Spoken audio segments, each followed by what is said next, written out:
un gustazo saludarles siempre en este recorrido que nos ha ido permitiendo, pues, presentarles y con conocedores, con historiadores, con, de verdad, eminencias y con quien vamos a platicar ahora sobre el departamento de Zacatepeques y sus respectivos municipios. Lo es el cronista incluso de Antigua Guatemala.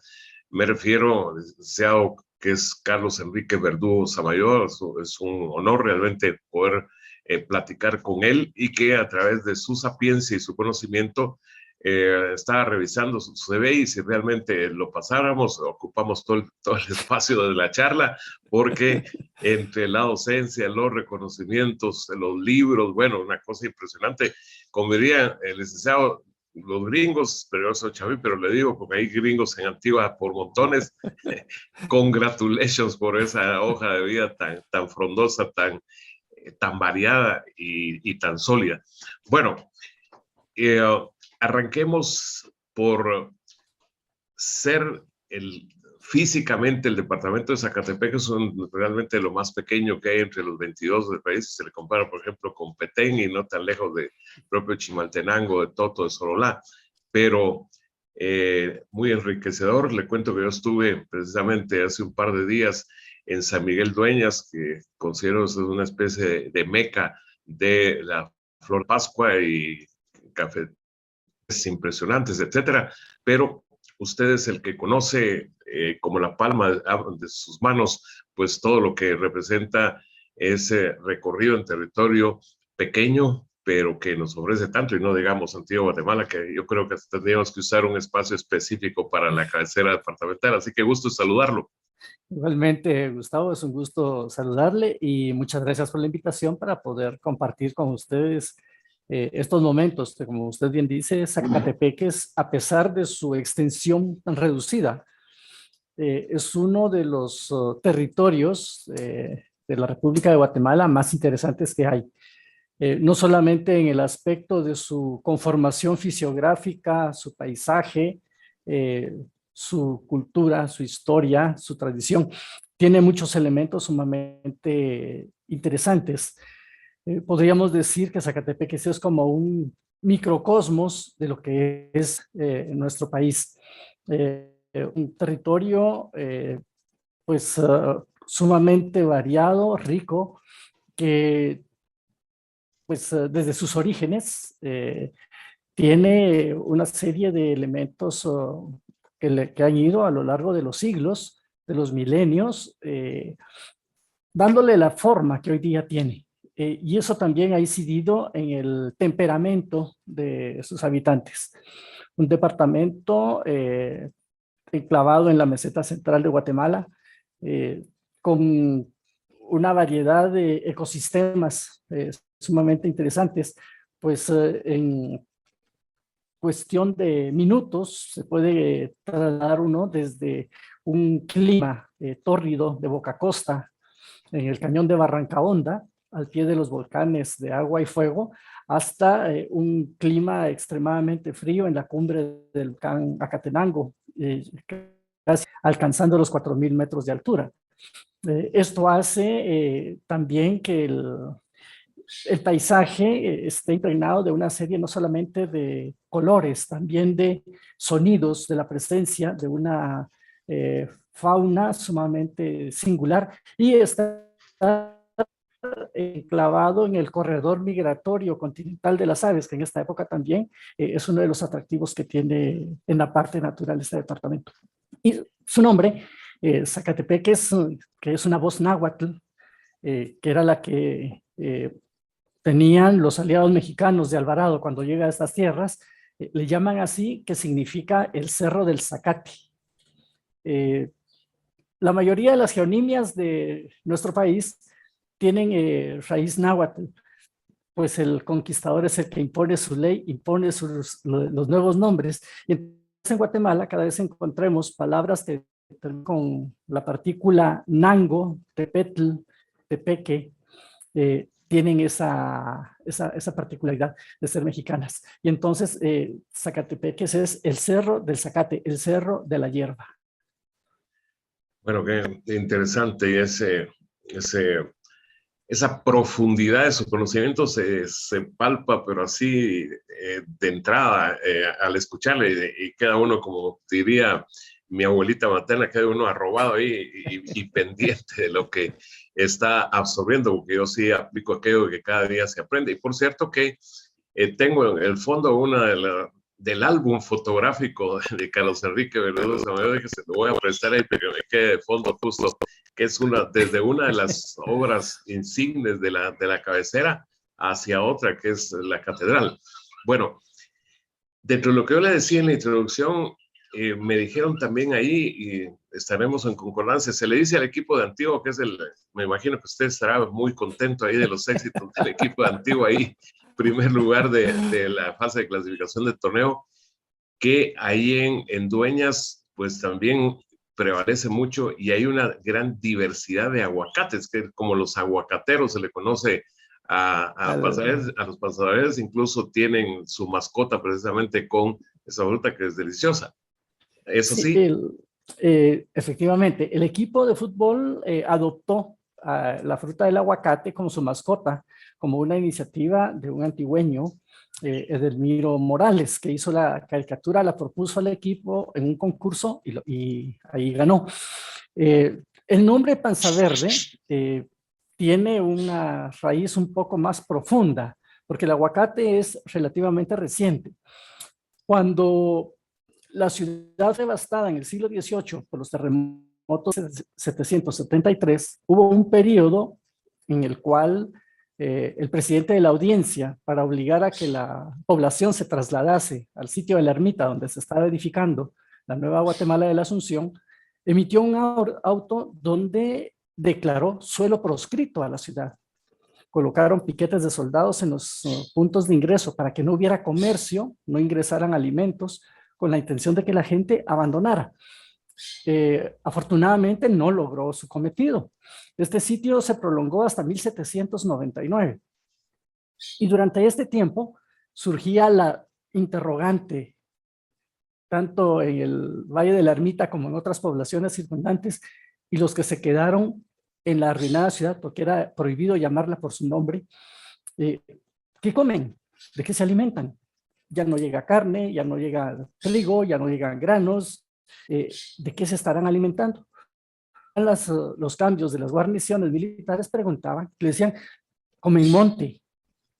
Pero al referirse que la dieta había cambiado a las legumbres que crecen espontáneamente en nuestros sitios, como los quiletes, la verdolaga, los macuyes, que todavía forman parte de la dieta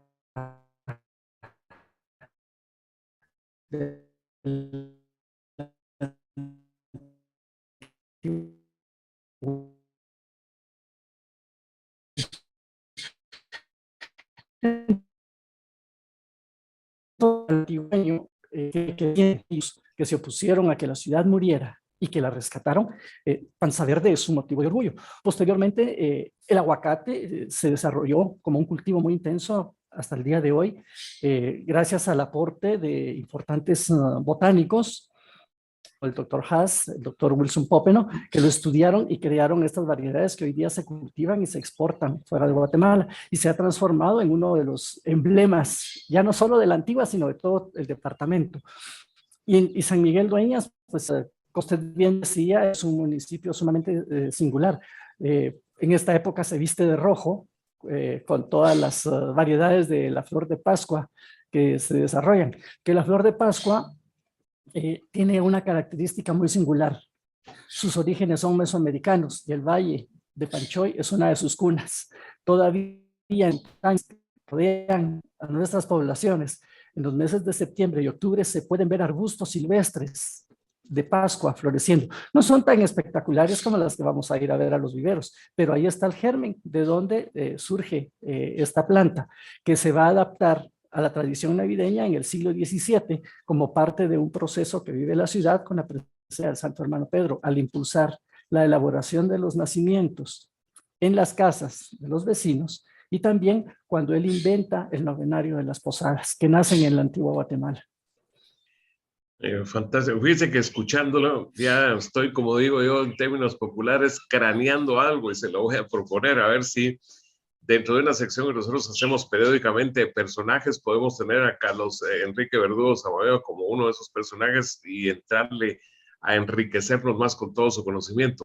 ¿Le parece? Claro que sí, Gustavo, muchísimas gracias. Cuente con ello. Muy amable. Excelente. Bueno, ya dentro de lo que usted nos decía al principio, de que el territorio es pequeño y se puede hacer el recorrido en poco tiempo, podríamos decir, hablando de hospedaje, que un altísimo porcentaje se mueve desde la antigua, la cabecera, hacia esos municipios que están tan cercanos, salvo lo que usted ponía el ejemplo, hay lo que queda enfrente del volcán de fuego y de agua, ¿verdad? Que eso ya es un recorrido un poco más grande. Aparte que está de todos modos la RN14, que pues, desde la erupción, pues ahora se puede circular fluidamente. Tenemos la ventaja que es un territorio sumamente comunicado. Básicamente diríamos que los grandes ejes son la carretera panamericana que ingresa por San Lucas, Zacatepeques, hacia San Miguel Morazán, pasando por San Bartolomé, Milpas Altas, Santiago, Zacatepeques, Zumpango, Santo Domingo, Chinacoj.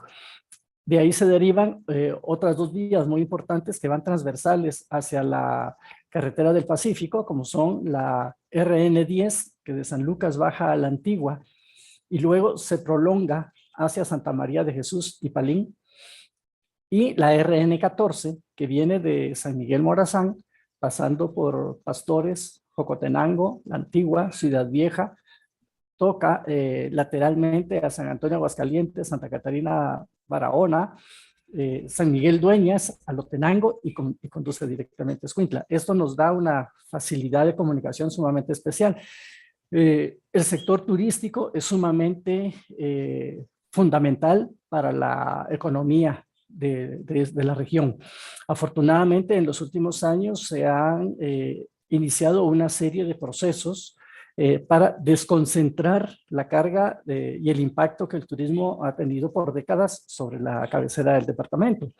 De esa cuenta, en las poblaciones circundantes ya están generando otra serie de proyectos para atraer también al visitante y ofreciendo una serie de atractivos también para lo que es la permanencia, más la permanencia del visitante en la región, de tal suerte que ya no solamente es la visita, diríamos, recreativa de contemplación, sino también hay mucho proyecto para desarrollar el senderismo, la aventura, no solamente por el ascenso a los volcanes, que es sumamente espectacular, y como usted bien dice, es un tanto cansado si no se tienen las condiciones físicas adecuadas, pero hay senderismo por las montañas, que le permiten al visitante también tener el contacto con la naturaleza, disfrutar de unas vistas sumamente espectaculares de la región, no solamente Zacatepeques, sino los valles de los departamentos circundantes, así como también, dependiendo la época del año, la posibilidad de poder hacer avistamiento de aves y con suerte anfibios, mamíferos, porque también la fauna es sumamente singular en nuestra región. Esto tiene que ser así con la aplicación de la palabra síntesis, porque hay tanto que platicar, pero, por ejemplo, sigue siendo Pastores como el lugar fijo para alguien que quiere convertirse en vaquero y que le hagan sus botas o algo por el estilo, un calzado especial. Bueno, Pastores es una población que en las últimas décadas se ha especializado en lo que es la talabartería y el arte de elaboración de las botas y del calzado, y trabajo con pieles exóticas, por así decirlo, no solamente la piel de res. En sus orígenes, su nombre se deriva porque los pobladores se dedicaban al pastoreo de rebaños de cabras, de vacas y ovejas. Pero con el tiempo todo esto cambió. También es un centro productor muy importante de otro tipo de trabajos en lo que es talla de madera y también la producción de café. Hay muchos apiarios en las estaciones de los cerros circundantes donde se produce miel a base del polen de plantas silvestres. Bueno, interesante eso, ya se va desmenuzando que no solo botas, sino que piel y demás. Bueno, dentro de lo que representa que ahora incluso accesar ahí, pararon hasta lo del paso del nivel y a ver cuándo lo reinician. Aquí en Guatemala es tan especial que arrancan con pompa y después tapan la cosa y a ver cuándo se reinicia. La época de Semana Santa o la de fin de año que se nos avecina, licenciado, son las épocas en que hay una más profunda, pacífica invasión de Antigua Guatemala. Bueno, realmente son dos ciclos muy importantes para la vida del antigüeño. Para nosotros, la Navidad, por decirlo coloquialmente, no es propiamente el 25 de diciembre. Nuestra Navidad empieza al atardecer del 7 de diciembre y va a finalizar a la medianoche del 2 de febrero. Esa es la Navidad antigüeña, que está marcada con la tradicional quema del diablo en la víspera de la Inmaculada Concepción, que marca el inicio de los rezados que se van a suceder hasta la última fecha.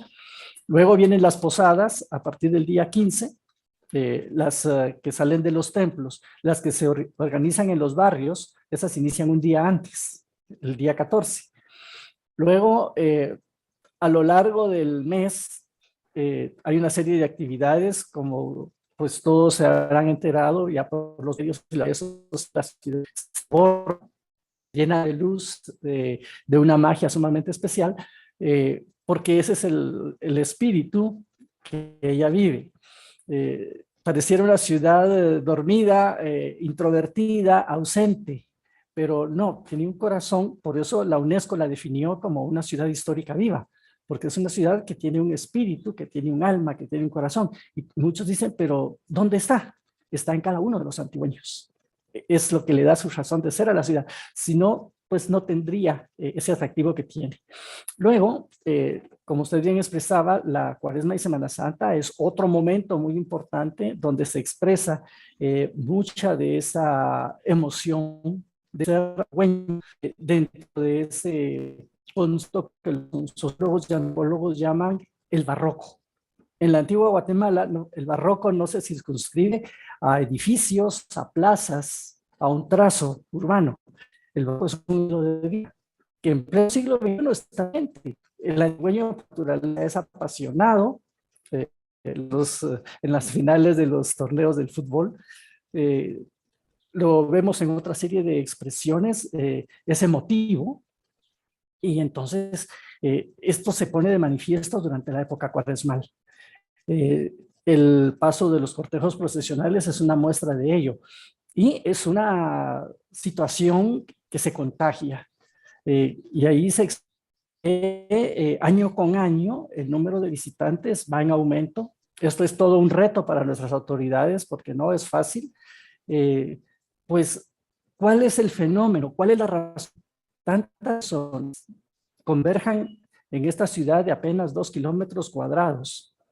En un momento dado podemos superar el 500,000 de personas en un espacio tan reducido, con todo lo que esto implica. Cuando hay otros lugares a donde descansar o a disfrutar el verano. Es esa parte mística, esa parte particular que tiene la ciudad. Por eso, en el año 2004, el ayuntamiento la reconoció públicamente como una ciudad mística, porque toda ella, su paisaje natural, su paisaje urbano, su cultura, su tradición, su religiosidad popular, son una invitación a esa vivencia de lo terrenal con lo espiritual. Bueno, hablemos del antes, que es un montón, pero así a nivel resumen, porque yo más o menos le cuento que mi familia y el apellido que yo orgullosamente es Velázquez y mis ancestros Collado, ¿verdad? O sea, mi tío Alberto, tío abuelo, mi abuelito que fue mi papá, etcétera. Entonces tengo bastante arraigado ahí todo, aunque físicamente no estoy, pero sí cada oportunidad que tengo, pues ahí estoy con la familia. De que en eso de ruinas, que incluso ahora varias de las ruinas, esos vestigios de varios siglos, etcétera, se han convertido hasta en escenarios para las bodas, por ejemplo. ¿Qué nos puede condensar ahí respecto a las más emblemáticas? Porque un sector está impresionante de recolección y bueno, hay tantos, incluso en la entrada o salida, según sea la circulación ahí en el barrio Concepción, etcétera. Bueno, en el año 1979, cuando el Estado de Guatemala le presenta a la UNESCO en la tercera Asamblea del Patrimonio Mundial la candidatura de la Antigua para ser incluida en esta lista tan significativa, los expertos del patrimonio en este momento, los sabios de la cultura, enfrentan un gran problema, porque hasta ese momento la lista estaba integrada por sitios arqueológicos, lugares deshabitados, edificios aislados, y de pronto les llega la novedad de una ciudad que está habitada, que tiene todas las características culturales, pero también plantea los retos de la convivencia humana. Ahí se acuña ese concepto de ciudad histórica viva. Luego, se descarta que sea un centro histórico, que sea un sitio, porque la ciudad aún hoy día es más pequeña de lo que fue en el siglo XVIII. Nos quejamos que somos ya muchos, que no cabemos, que estamos apretados, pero en el siglo XVIII eran casi 100,000 habitantes solo en la ciudad. Y hoy día pues andamos como en los 30, 40,000 habitantes, entonces mucho todavía no ha sido alcanzado de lo que tuvo la antigua ciudad de Santiago. El uso de los corresponde también a una situación que la misma UNESCO define como la función social que debe tener el patrimonio para la comunidad.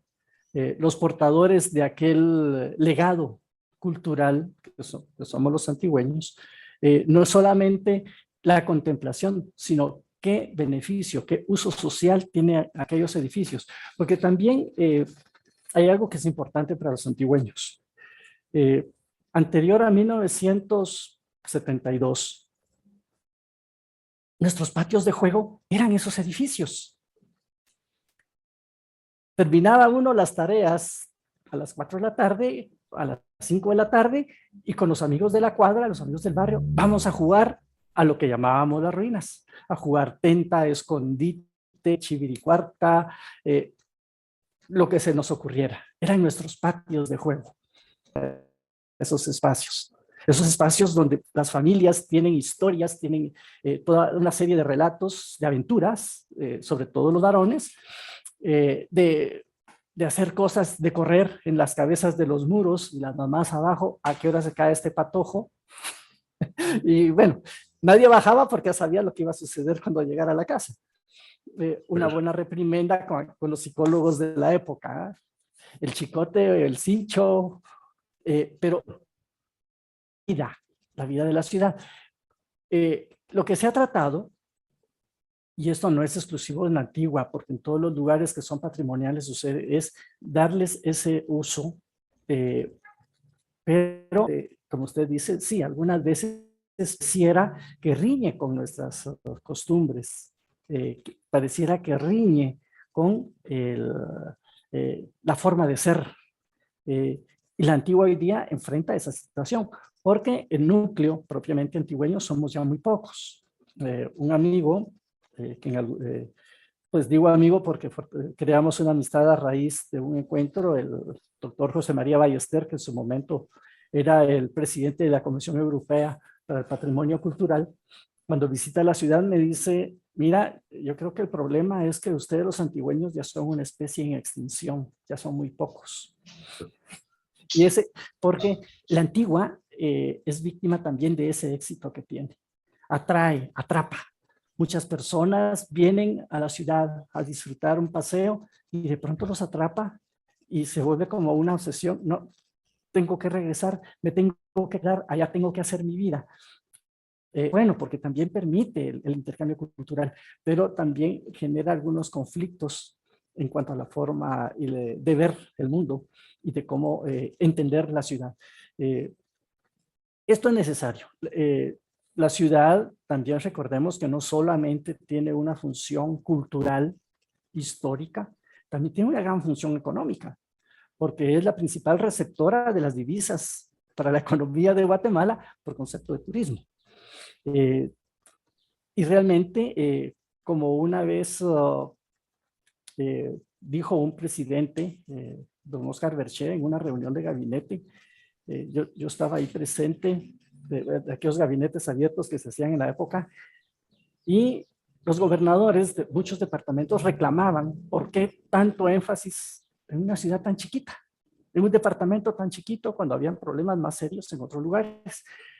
Y recuerdo que el señor Pité, con su forma muy particular de expresarse, les dice, miren, comprendan que si la Antigua estornuda, a Guatemala le da gripe. Buena puntada del conejo.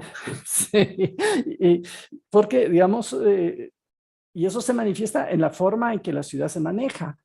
Durante el conflicto armado interno, afortunadamente, las dos partes beligerantes comprendieron que la ciudad no era un espacio para que fuera el escenario de estas situaciones. Se vivió una aparente calma, no tuvimos el impacto que se vivió en otras regiones, aunque sí lo tuvimos cerca, lo vivimos, lo experimentamos, pero esta situación valió también para que en algún momento de los últimos meses, aquella situación tan lamentable le daba otro ambiente a la ciudad. Entonces, esa vocación que tiene la Antigua es la que atrae y también genera toda una derrama a la economía de Guatemala. Hace unos años se hizo el estudio de la derrama económica de la Semana Santa de la Antigua Guatemala y el equipo que trabajó esta investigación había pensado en toda la cuaresma. Tuvieron que ir acortando y finalmente el estudio fue de Domingo de Ramos a Sábado Santo. Y descubrieron que de la bolsa del antigüeño se gasta, eso no torna, más o menos 5 millones de quetzales, que es lo que nos gastamos en nuestros turnos, en los uniformes, como cucuruchos, la elaboración de alfombras, lo que vamos a gastar a las plazuelas para las velaciones, demás. Pero eso que gastamos se transforma en una derrama al país de 170 millones de quetzales. Sí, un efecto. Que va desde la microempresa, de la parte informal hasta la parte más formal y alta de la economía. Impresionante el efecto multiplicador. Ya enfilando hacia la parte final de este primer tiempo, diría si fuera partido de fútbol, algo relevante. Hablamos, por ejemplo, de aguacate, que a mí, reitero, me encanta, pero a nivel culinario, ¿cuáles son los que usted, dentro de su gusto personal o de lo que ha visto por miles de ejemplos, están ahí en primera fila de los platillos antigüeños? Bueno, la gastronomía antigüeña es una gastronomía mestiza. La ciudad culturalmente es mestiza. Y ha sido el escenario para que se fusionen como una gran marmita cultural las tradiciones mesoamericanas, africanas, europeas y asiáticas. O sea, en un plato podemos tener toda una de geografía de lo que es la culinaria. Lo más emblemático en nuestra ciudad pues viene siendo la pilollada antigua.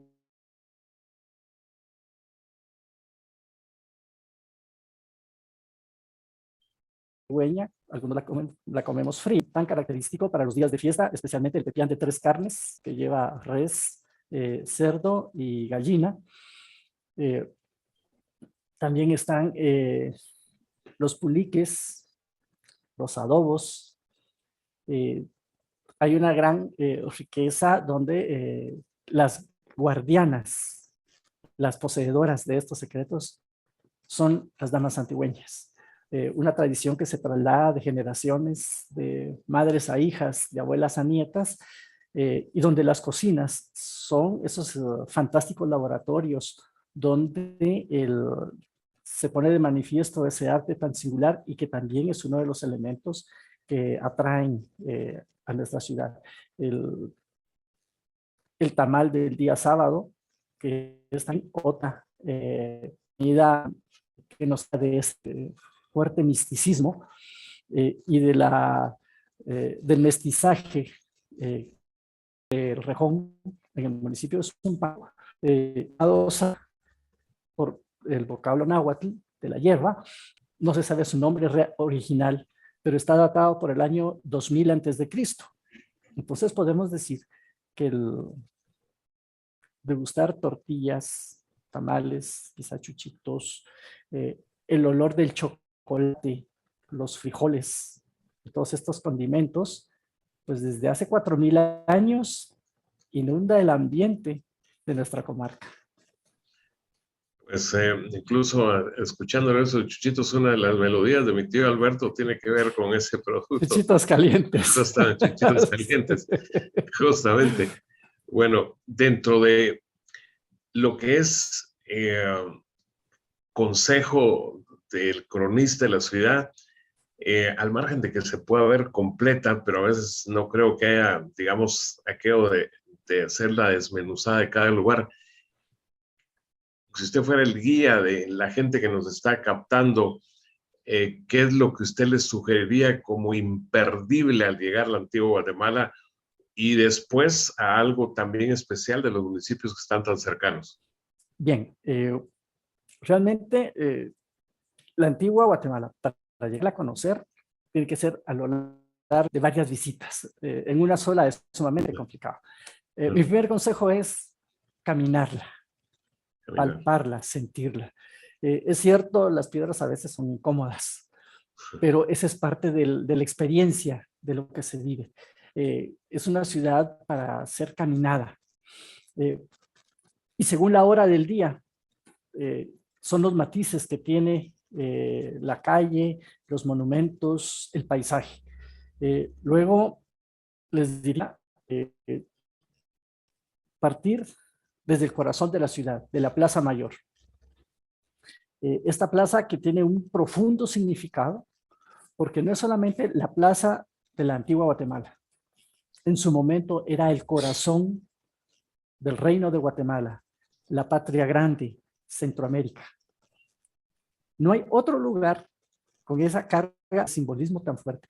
Y justo las arcadas que a usted le sirven de escenario del Palacio de la Audiencia nos hablan de eso. Ese edificio tiene el mensaje, la carga simbólica, que era el centro del poder y de la autoridad de la corona española en nuestro territorio. Entonces, a partir de ahí es donde se debe iniciar cualquier intento de exploración a la ciudad. ¿Por qué? Porque también ahí nació la ciudad en su trazo urbano. Es a partir de la plaza donde se empiezan a definir las calles que forman las manzanas. Claro, tradicionalmente está la calle del Arco de Santa Catarina y Mercaderes, que lleva hacia el convento de la Merced. Es una edificación sumamente interesante, no solamente arquitectónicamente, sino por la parte religiosa y cultural. Y lo que se vive en la plaza, porque para poder tener un mayor contacto con esta ciudad tan interesante, hay que vivir las plazas, hay que acercarse a las plazas. Las plazas son como las pequeñas salas secundarias de una casa. Nuestra plaza mayor es la gran sala donde nos reunimos, pero ahí se convive y siempre se convive en torno de algo, comida. Siempre que vamos a una plaza vamos a encontrar comida, de la tradicional, atol, tostadas, chuchitos, etcétera. Entonces, el antigüeño tiene esa peculiaridad, todo lo resolvemos, pero comiendo. Entonces, esto es parte también del acercamiento a esa cultura de la ciudad, independiente de la gran oferta gastronómica que hay de restaurantes gourmet o tradicionales o internacionales o de comida rápida. Pero también hay un sector poco conocido, que es la parte sur. Y es donde todavía se conserva con mayor intensidad ese espíritu antigüeño. Mi consejo sería hacia el sur, buscar hacia la plazuela de San Pedro, para tener el conjunto monumental del Hospital de San Pedro, el tanque La Unión y el templo de Santa Clara. Luego enfilar los pasos hacia el templo de San Francisco y su convento, que es sumamente impresionante, y para quienes tengan la opción de visitar el sepulcro del Santo Hermano Pedro. Pero luego está la calle de los Pasos, una calle que fue definida desde principios del siglo XVII, que es como una de las vías principales del barrio de la Escuela de Cristo. Se pasa por la Escuela de Cristo y se desemboca hasta la ermita del Santo Calvario, a través de la Alameda de ese mismo nombre. Esta es una zona muy bonita donde permanece el mayor núcleo de familias antigüeñas, y donde también se respira ese ambiente de la antigua que todavía se puede rescatar, que muchos añoran de cómo era la antigua hace 30, 40 años, no la antigua bulliciosa, cosmopolita. En el barrio de la Escuela de Cristo todavía está la antigua antañona, como diría tal vez Ernesto La Orden Miracle, ahí está la bisabuela España todavía, solazándose de lo que fue la gran ciudad. Estos son, digamos, algunos elementos. Claro, hay otra serie de elementos sumamente interesantes. Está la oferta de los museos. Hay una actividad cultural. La pandemia nos ha limitado, pero poco a poco está resurgiendo con la nueva normalidad que tenemos que ir adaptándonos. Pero la ciudad trata de mostrar eso. Y para quienes sean un poco más aventureros, cuando las condiciones lo permitan también, porque ahorita es un poco arriesgado por situaciones de plagios, pero al poniente de la ciudad, en lo que es la finca La Pólvora, ahí está el gran mercado de la ciudad, que se le ha llamado centro de servicios, pero es un mercado gigantesco con casi 4,000 puestos, de 4 a 5,000 puestos de venta, pero donde se encuentra fruta de todas las regiones de Guatemala, verduras, es un mosaico, es un calidoscopio. Realmente, en cuanto a colores, la ciudad tiene esa virtud que nos invita, que nos atrae. Y en esta época del fin de año, mi recomendación sería para quienes la visiten por las tardes, que hagan una pausa al filo de las 5:30 de la tarde, que busquen un espacio abierto y que aprovechen para contemplar los celajes con las siluetas de los volcanes. Esta es una época muy especial de contemplación, donde el cielo antigüeño se llena de matices y ofrece uno de los espectáculos más interesantes que hay. Quizá por eso el mismo Antoine de Saint-Exupéry se enamoró de ella y la decide situar como el escenario del asteroide B612, donde habitaba el Principito. Bueno, va el segundo, tercer tiempo, como estuvo Ben Pinto ahí en Mateo Flores. Licenciado, muchísimas gracias, infinitas gracias, y luego vendrá, ya nos pondremos de acuerdo para que reaparezca usted